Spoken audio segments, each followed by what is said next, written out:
अस्सलामु अलैकुम प्यारे बच्चों, welcome to our Urdu channel Urdu दर्स अदब। बच्चों, आज की क्लास में हम पढ़ेंगे गज़ल नंबर 3 जो मीर तक़ी मीर की लिखी हुई है। मीर तक़ी मीर आगरा अकबराबाद में पैदा हुए। वो 10 साल के ही थे कि उनके वालिद मोहम्मद अली उर्फ़ अली मुत्तक़ी का इंतकाल हो गया। चुनांचे वो आगरा से दिल्ली मुंतकिल हो गए। अपने सौतेले मामू और उर्दू के मशहूर शायर व अदीब सिराजुद्दीन अली उर्फ़ ख़ान आरज़ू के साथ क़याम रहा और उनसे इल्मी और अदबी फ़ैज़ उठाया। दिल्ली ही में उनकी मुलाकात सैयद सआदत अली अमरो हुई से हुई, जिन्होंने मीर को उर्दू में शेरगोई की तरफ राग़िब किया। 1782 में नवाब आसिफ़ुद्दौला की दावत पर लखनऊ चले गए और वहीं मुस्तकिल सुकूनत इख्तियार कर ली। लखनऊ ही में मीर का इंतकाल हुआ। ठीक है बच्चों, मीर निहायत पुरगो और कादिरुल कलाम शायर थे, यानी उनको कलाम पर बोलने में लिखने में दोनों पे ही कुदरत हासिल थी। उर्दू में उनके 6 दीवान हैं। उन्होंने गज़ल ही नहीं शेर की जुमला इसनाफ में तबाह आजमाई की है। वो एक ऐसे शायर और उस्ताद फ़न थे जिनकी अज़मत का एतराफ़ हर ज़माने के बड़े शौरा और नाक़िदीन ने किया। यानी जो लोग आलोचना करते हैं किसी भी लिखी हुई चीज़ की, किसी का तज्ज़िया किया जाता है, उनको नाक़िदीन कहा जाता है। मैंने आपको बताया था तनक़ीद निगार होते हैं वो, तो उन्होंने भी किया है। मीर की गज़ल को उनके अहद और उनकी ज़िंदगी का मरक़्क़ा समझा जाता है। उनकी शायरी में फ़िक्र और फ़न के बहुत नाजुक और लतीफ़ नमूने मिलते हैं। ज़बान की सादगी और बोलचाल के अंदाज़ में भी मीर के यहाँ गैर मामूली कशिश और हुनरमंदी का इजहार हुआ है। इसीलिए उनकी शायरी अवाम और ख़ास में यकसा तौर पर मकबूल है। आइए देखते हैं इनकी लिखी हुई गज़ल। रफ्तगां में जहाँ के हैं हम भी हैं, साथ इस कारवा के हम भी हैं। मतलब इस शेर में मीर ने दुनिया की बेसुबाती और मौत के मौजू को एक अलग अंदाज में बयान किया है। वो कहते हैं कि दुनिया में जो आया है उसे एक दिन जाना है ना। रफ्तगां का मतलब होता है गुजरे हुए लोग, वो लोग जो मर चुके हैं। तो रफ्तगां में जहाँ के हम भी हैं, यानी गुजरे हुए लोगों में जो लोग मर चुके हैं उसमें हम भी हैं। वो कहते हैं दुनिया में जो आया उसे एक दिन जाना है। कुछ लोग पहले चले गए और मौत की तरफ बढ़ने वाला कारवां अपनी मंजिल की तरफ आहिस्ता आहिस्ता बढ़ रहा है।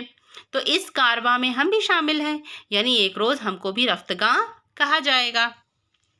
जिस चमनज़ार का है तू गुलेतर, बुलबुल उस गुलिस्तां के हम भी हैं। अब शायर कह रहे हैं कि बुलबुल फूल का आशिक होता है ना। बुलबुल जो होती है वो फूल के इर्द गिर्द होती है और आम तौर पर चमन या गुलिस्तान में ही पाया जाता है बुलबुल। तो मीर ने इसी रियायत से ये शेर कहा है इसी वजह से कि महबूब से मुखातिब होकर, ए मेरे महबूब गुल तर पर बहार फूल, तेरा ताल्लुक़ जिस चमनज़ार दुनिया से है, हम भी उसी गुलिस्तान के रहने वाले हैं। तो हमें ख़ुद से अलग मत जान, क्योंकि शायर ख़ुद को अपने महबूब का बहुत सच्चा आशिक समझते हैं, जिस तरह सच्चा आशिक फूल का बुलबुल होता है।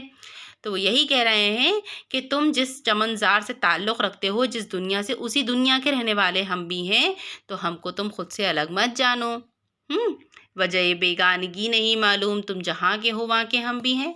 अब शायर कह रहे हैं बहुत ही दूसरे अंदाज में बोलते हुए कि मेरे महबूब तुम क्यों अनजान बने रहते हो और हमसे दूर रहते हो, जबकि हम दोनों का ताल्लुक़ इसी ही दुनिया से है।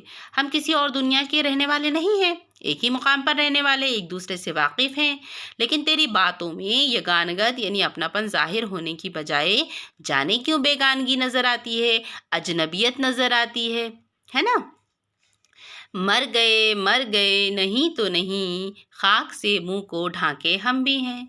अब मीर कहते हैं कि इश्क में हमने मिलने की बहुत तमन्ना की, वस्ल की, मुलाकात की, लेकिन हम मरते मरते मर गए। तेरा इनकार ख़त्म नहीं हुआ, तू नहीं नहीं करता रहा।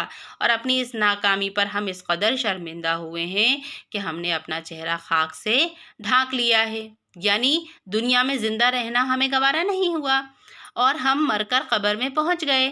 चूँकि मुर्दे को कब्र में उतारकर पत्थरों से उसका मुंह बंद कर दिया जाता है ना, तो उस पर मिट्टी डाल दी जाती है। तो इसीलिए शायर कह रहे हैं इसी अमल को दोहराते हुए कि मीर ने खाक से मुंह ढांकने को हमने अपना मुंह ढांक लिया है। اس سرے کی ہے پارسائی میر، معتقد اس جمع کے ہم بھی ہیں۔ اب میر تقی میر کا کہنا ہے کہ جوان یعنی محبوب اس قدر نیک ہے کہ اس کی پارسائی کے چرچے ہیں اور بہت سے لوگ اس کے معتقد ہیں، یعنی اس پر یقین رکھتے ہیں۔ ہم بھی اس کی پارسائی پر فدا ہیں، دوسروں کی طرح ہم بھی اس کے معتقد ہیں۔ ٹھیک ہے نا بچوں، سمجھ میں آیا آپ کو؟ پارسائی کا مطلب ہوتا ہے نیکی اور پرہیزگاری۔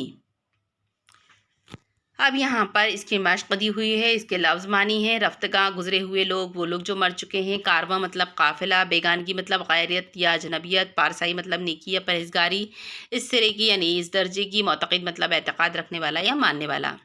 اب اس شاعری کے متعلق غور کرنے کی بات یہ بتائیے کہ میر کی شاعری میں جس پرکاری اور سادگی کا ذکر ہوتا ہے، یہ غزل اس کی خوبصورت مثال ہے۔ یہ بھی کہا جاتا ہے کہ میر کی شاعری رنج و غم سے بھری ہوئی ہے، لیکن یہ بات پوری طرح درست نہیں ہے۔ میر کی بڑائی اسی میں ہے کہ وہ مذکورہ کیفیت کے ساتھ ساتھ زندگی کے دوسرے پہلوؤں کو بھی اتنی ہی خوبی سے بیان کرنے پر قادر تھے۔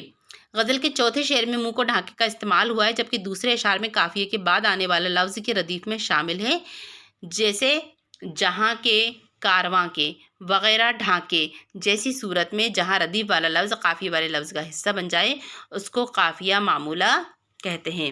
سمجھ آیا بچوں؟ اب دیکھیے سوالات دیا ہے۔ دوسرے شعر میں چمنزار، گلتر، بلبل اور گلستان کے الفاظ کے استعمال سے کون سی شعری صنعت پیدا ہوئی ہے؟ تو چمنزار، گلستان مترادف الفاظ، گلتر شاداب پھول اور بلبل کا تعلق چمن یا گلستان سے، اسی رعایت سے شعر میں صنعت مرات النظیر ہے، یعنی ایک لفظ کی رعایت سے دوسرے الفاظ لائے گئے ہیں۔ ٹھیک ہے، تیسرے شعر کا مطلب اپنے الفاظ میں لکھیے۔ تو اس شعر میں مطلع کے مضمون کو دوسرے انداز میں بیان کیا گیا ہے کہ اے محبوب تو کیوں انجان بنا رہتا ہے، ہم سے دور رہتا ہے، جبکہ ہم دونوں کا تعلق اسی ہی دنیا سے ہے، ہم کسی اور دنیا کے باسی ہیں، ایک ہی مقام پر رہنے والے، ایک دوسرے سے واقف ہوتے ہیں، لیکن تیری باتوں میں یگانگت یعنی اپناپن ظاہر ہونے کے بجائے ہمیں اجنبیت نہ ظاہر ہوتی ہے۔ مقطع میں اس طرح کی پارسائی سے کیا مراد ہے؟ تو اس سے مراد ہے کہ وہ جوان، وہ محبوب اس قدر نیک ہے کہ کسی غیر شخص سے بات کرنا اسے پسند نہیں کہ کہیں اس کی پارسائی پر حرف نہ آ جائے۔ ٹھیک ہے بچوں، اب عملی کام میں دیا گیا ہے رفتگاں اور کارواں کے معنی لکھیے اور ان الفاظ کو جملوں میں استعمال کیجیے۔ رفتگاں کا مطلب جو لوگ چلے گئے یا گزر گئے، اور کارواں کا مطلب قافلہ۔ ٹھیک، تو رفتگاں میں ہم جملہ بنا سکتے ہیں کہ جو لوگ چلے گئے یا گزر گئے، نہ جانے کتنے لوگ اس دنیا سے چلے گئے، رفتگاں کی صحیح تعداد سے صرف خدا واقف ہے۔ اور کارواں کے لیے ہم بنا سکتے ہیں کہ زندگی ایک کارواں کی طرح ہے کہ اس کا سفر قیامت تک جاری رہے گا۔ ٹھیک، اب اس غزل میں جو قافیے لائے گئے ہیں، اسی طرح کے 5 قافیے تحریر کیجیے۔ یاں، رواں، جاوداں، فرحاں، شادماں، مطلب جس میں آخری میں نون غنہ آ جائے، اس طرح کے الفاظ ہمیں استعمال کرنا ہے۔ اردو کے ایسے 2 مشہور شاعروں کی ایک غزل لکھ کر استاد کو دکھائیے جو آگرہ میں پیدا ہوئے۔ تو ایک تو میر تقی میر ہیں اور ایک مرزا غالب ہیں۔ تو بچوں میں آپ کو ان کی لکھی ہوئی غزل بھیج دوں گی، آپ کے پروجیکٹ میں بھی کام آ جائے گی، تو آپ آسانی سے لکھ لیجئے گا۔ یہ اس کے نوٹس ہیں اس غزل کے، میں یہ نوٹس آپ کو ڈسکرپشن باکس میں اس کا لنک دے دوں گی، تو آپ ڈسکرپشن باکس میں سے اس کو ڈاؤن لوڈ کر سکتے ہیں اور لکھ سکتے ہیں۔ یہ دیکھیے، یہ ہے میر تقی میر کی لکھی ہوئی غزل، اور اس کے بعد یہ مرزا غالب کی لکھی ہوئی غزل ہے۔ تو ان کے متعلق جو سوالات ہیں وہ بھی یہاں پر میں نے دیے ہوئے ہیں، تو یہ بھی آپ لکھ سکتے ہیں۔ ٹھیک ہے، تو آج کی کلاس میں اتنا ہی۔ نیکسٹ کلاس میں ہم نیکسٹ غزل پڑھیں گے۔ اب مجھ کو اجازت دیجیے، آداب۔